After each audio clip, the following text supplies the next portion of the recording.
Hello, good afternoon, year 7. How are you all? Hope you are fine.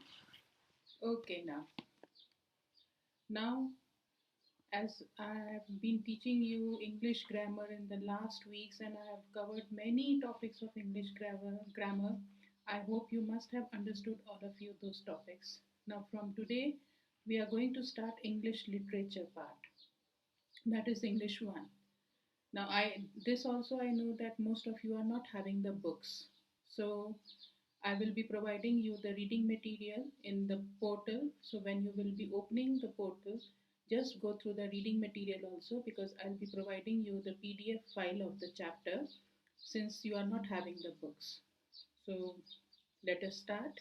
Now, the first chapter of your English literature book, that is Fire in the Forest. Now, before starting the chapter, I just want to give the introduction of the chapter, that is, as the name is indicating, fire in the forest.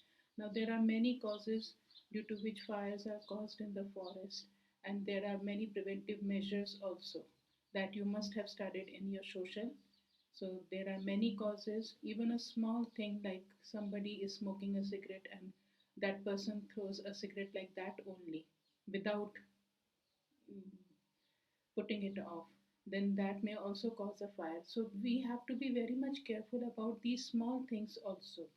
Now, this is just the theme of this lesson, that how when the fire is caused in the forest, it not only affects the flora but it also affects the fauna, that is the animals who are living in the forest, they are also affected by this fire. Now, since you are not having the books, so what I'm going to do is that I'm going to read the four paragraphs, read the chapter, and then I'm going to explain it because reading is the most important part of the language. If you will read properly, you will automatically understand it. So, when I am providing you the reading chapter in the reading material, please I request all of you to read the chapter very nicely, carefully. As you will read, you will understand also. Here I am going to read first and then I'll explain you. Okay? So be attentive, all of you, and let us start. So, the name of the chapter is Fire in the Forest. The fire spread rapidly. The smoke was seen by the forest department people, who immediately went into the action to halt the fire and prevent any further damage and death. Soon men were on the next fire line, already cut through the jungle for exactly this purpose. All trees and undergrowth cleared away. They lit their counterfire all along the edge of the fire line. When the two fires meet, there'd be nothing left for them to burn, so they'd both go out. But meanwhile, the two furnaces were closing in on each other. So, this is the introduction paragraph of the chapter in which it is told that there was a fire in the forest and the forest department was fully alert about this and they were giving their best to halt that fire, to stop that fire, so that much damage could not be done to flora and fauna, that is, plants and animals. So, how they tried to stop the fire? By creating a fire line. Now, what is a fire line? A fire line is a strip of land that is cleared away to prevent the fire from spreading. Means all the plants, even the small weeds which grow in the soil, they are also pulled out. Means there is only mud on the land, so that when the fire reaches that fire line, it automatically stops because there will be no burning material. So all the forest department people, they were trying to stop the fire by making this fire line. Among now the second paragraph, among the speckled shadows, a spotted deer was lying by herself, away from the herd, because She had recently given birth to a fawn. Like all other deer, she never thought about tigers and panthers unless she could actually see one. But she was on the alert the whole time, her great ears never still, but constantly flicking this way and that to throw off flies and bring her news. So, as the fire was spreading in the forest, though the forest department people were trying their best to stop the fire, but at the same time, in the second paragraph of the chapter, what is told that there was a the spotted deer lying by herself, a spotted deer that a spotted deer was lying in the forest. She that deer was not in a herd, all alone. Why? Because that deer had given birth to a young deer, that is fawn. So what is a fawn? Young one of a deer. So that deer was lying all alone on the floor. Why? Because that deer has given birth to a young deer, that is fawn. Now that deer which was lying all alone on the floor, was not thinking about the panthers and the tigers. She was not, that deer was not afraid of the panthers and the tigers, but still she was alert the whole time. Why? Because she was worried about herself and her baby deer, that was the fawn. Her great ears never still. Now, the big ears of the deer, they were not still, they were constantly moving. Why the ears were constantly moving? Flicking away means they were constantly moving. Why they were moving? Because one purpose of moving the ear was to keep the flies away, and the other purpose of the flicking the ears was to hear all the noises so that the deer may be alert about any danger. The deer was flicking the ears so that the deer may hear all the noises which are coming, all the sounds which are coming, so that the deer may be alert of any danger if any danger is coming near to the deer. Now, third paragraph. She bent her bed to the fawn, she bent her head to the fawn.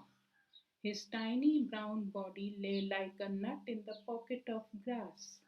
As she leant over him, he raised his face to hers and they touched. Now, in this paragraph, the love of mother and the baby is described. She bent her head to the fawn. The deer bent her head to the baby, to her fawn, and the fawn now that is very, very young. So his body is very small. It is looking like a nut in the grass. What is a nut? What is a nut? A small dry fruit. So the body of the fawn was like a looking like a nut in the grass. It was so small. And the mother deer, she leant her face over the baby deer, and both the mother deer and the baby deer, they touched their faces with each other. It means they are loving. Mother and the baby, they are loving each other. She got to her feet and stood with outstretched neck, staring nervously upwind. She stamped lightly in warning and stood ready to stamp again, waiting. Now, as the mother deer leant her head to the baby, what happened? She suddenly outstretched her neck. Outstretched means she was bending her head and suddenly she outstretched, put her neck straight. Why? To see the direction from which the wind is blowing, because she smelled something danger in the air. She was nervously looking, she was staring nervously upwind. Staring nervously upwind means she was looking in the direction from which the wind is blowing. And when she smelled something danger, what she did, she stamped her feet in warning. Stamped means tapped her feet on the ground in warning, and stood ready to stamp again to give the warning to the baby fawn or to the baby deer. Yes, it was a smell. Her eyes began to smart and she sneezed. Now it was confirmed that something danger, something was there in the air that was dangerous. Her eyes began to, like, you can say, some pain was there in her eyes. Her eyes were like burning due to some heat, and she started sneezing. The wind was picking up as the heat of the fire increased it and changed its direction. So what was actually happening? There was fire in the forest, so air it became hot because of the heat of the fire. And that hot air troubled the deer. So the deer just smelled that danger in the air, that hot air because of the fire in the forest. She stooped anxiously to her fawn, then up again to look and listen. Now, when she smelled something danger in the air, what happened? She stooped anxiously to her fawn, then up again to look and listen. Now she was worried. She smelled something danger. She was not worried about herself. She was worried about her baby, about the fawn.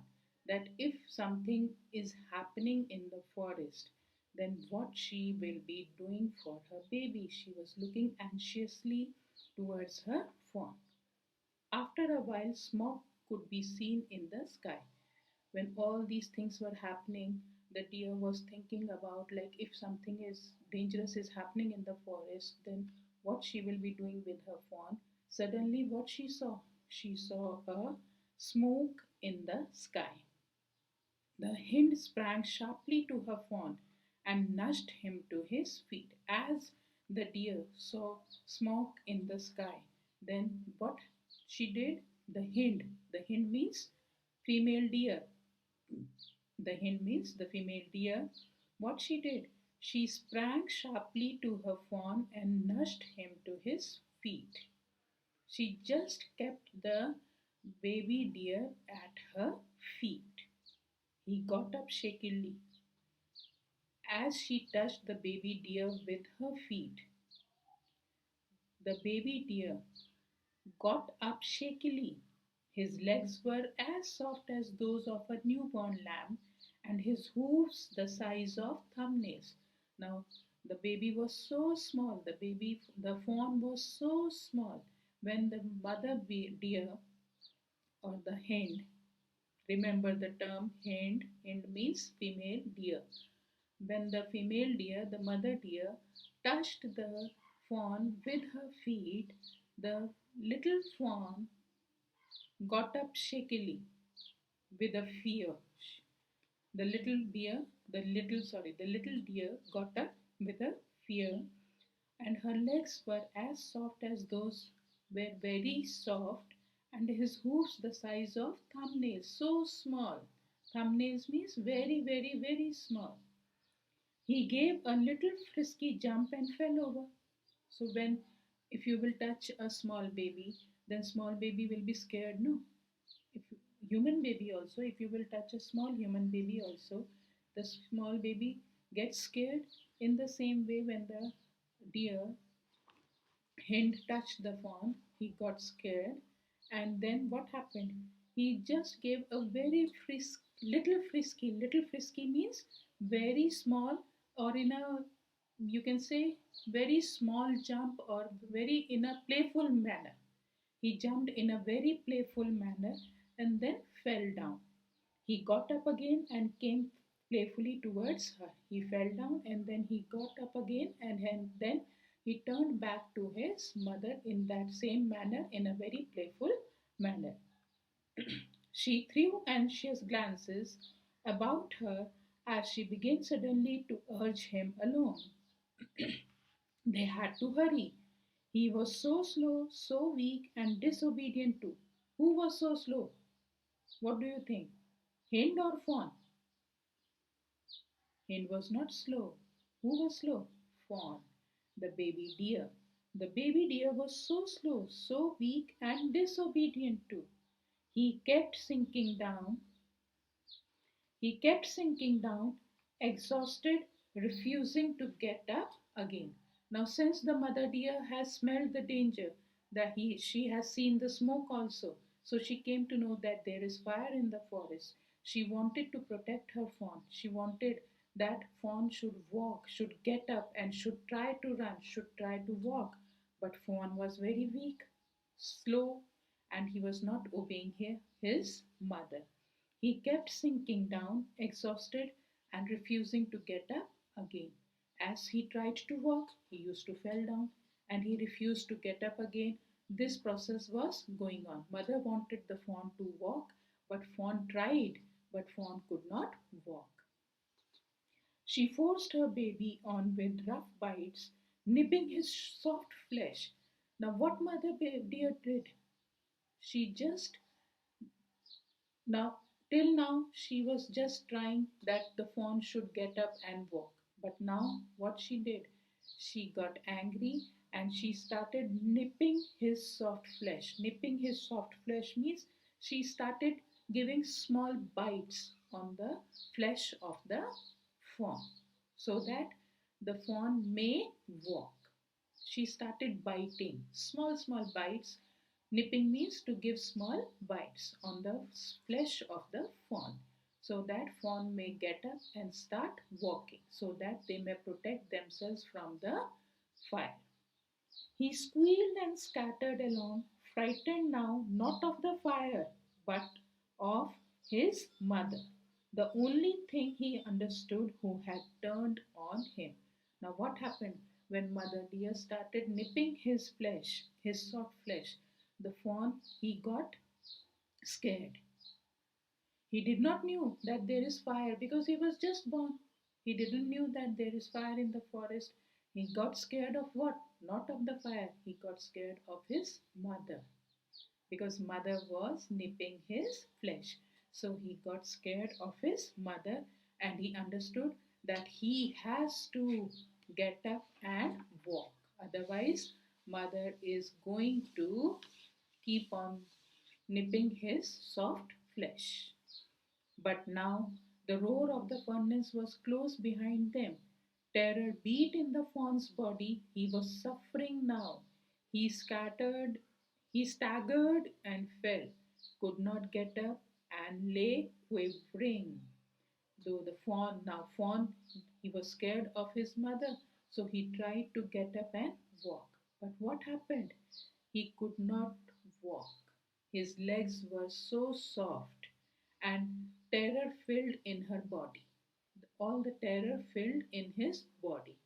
Legs were also weak. He was just born, and terror also filled in his body. So, what happened? He could not walk. He staggered and fell. His legs just shivered and he fell down. Just then, the hind saw smoke ahead of her. It was still behind them, too.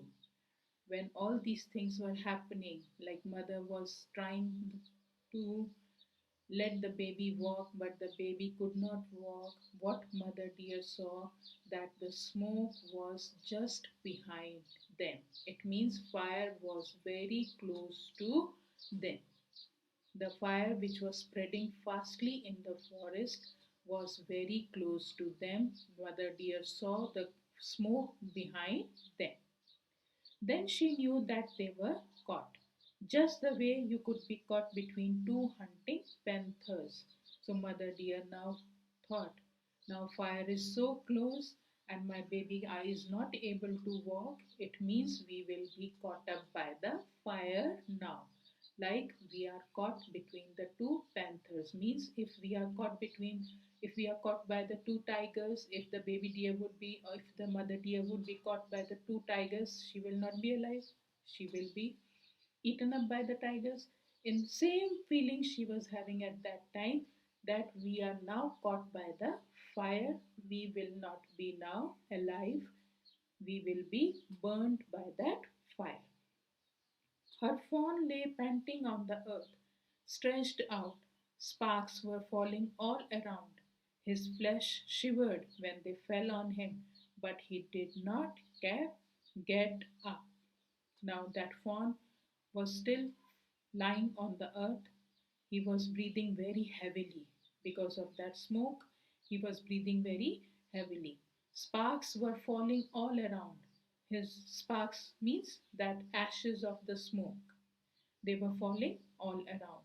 His flesh shivered when they fall on him, but as those sparks they were falling on the flesh of the fawn, he just shivered his body, but he did not get up. He was lying on the floor. Smoke was there. The sparks, the sparks of the smoke were falling on his body. When that sparks were falling on his body, that fawn simply shivered his body like this. But he did not get up to walk or run. She could see the blaze now, roaring up in a sheet of fire and exploding bamboo. Now Mother Deer could see not only the smoke, but the Mother Deer could see the actual fire which was exploding through the bamboo. It means fire was so near to both of them. Okay, now I hope you must have. This is not the completion of the chapter. I am not completing the chapter in one class only. Why? Because I want you people to read the chapter yourself, and please, when you will read it a little bit aloud. Your pronunciation should be good. If it is possible, tell your parents, tell your mother, brother, or sister to sit beside you and listen to your pronunciation, because your pronunciation should be appropriate when you are reading the lesson. I am stopping this lesson here. I'll complete this chapter in the next class, but I will be sending you the PDF file of this chapter, and I will be sending you the difficult words. Okay, now what I want is that you will prepare one proper copy of English 1 like you have done in the last years. You will prepare one proper copy of English 1 and you will start doing work in that. First of all, you will write the proper date and day, and then you will write the chapter number 1, and then you will write the name of the chapter, Fire in the Forest, and then you will write the difficult words which I will be providing you in the reading material. After writing the difficult words, what I want is that you will write the meaning also of those difficult words. Learn the spellings of those difficult words and write the meaning of those difficult words with the help of dictionary. You can take the help of dictionary. Please take the help of dictionary only. Don't go to Google to find the meanings. You should try to read dictionary. Okay, so I will be providing you the difficult words in the reading material. Write the difficult words, learn the spelling of those difficult words, and then write the meanings of those difficult words with the help of dictionary. Okay, that's all for today's class. So, thank you all of you. This is not the complete chapter. I will be completing in the next class. Okay, thank you, class. Have a good day, all of you.